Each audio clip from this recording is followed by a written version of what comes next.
कैसे करी सास के बड़ाई हो सैया करेली लड़ाई। कैसे करी सास के बड़ाई हो सैया करेली लड़ाई। करेली लड़ाई हो करेली लड़ाई। करेली लड़ाई हो करेली लड़ाई। कवन कवन दुखवा गाई हो सैया करेली लड़ाई। कवन कवन दुखवा गाई हो सैया करेली लड़ाई। इहे ना बुझाला कैसे रही हम सह के करी ना दिलवा हल्का माई से कह के। इहे ना बुझाला कैसे रही हम सह के करी ना दिलवा हल्का माई से कह के।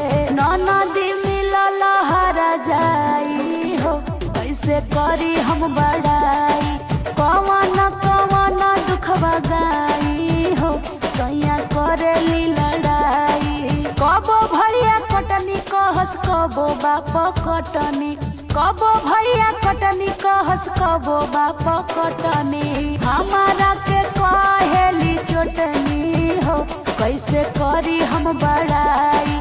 कवन कवन दुखवा हम गाई हो सैया करेली लड़ाई।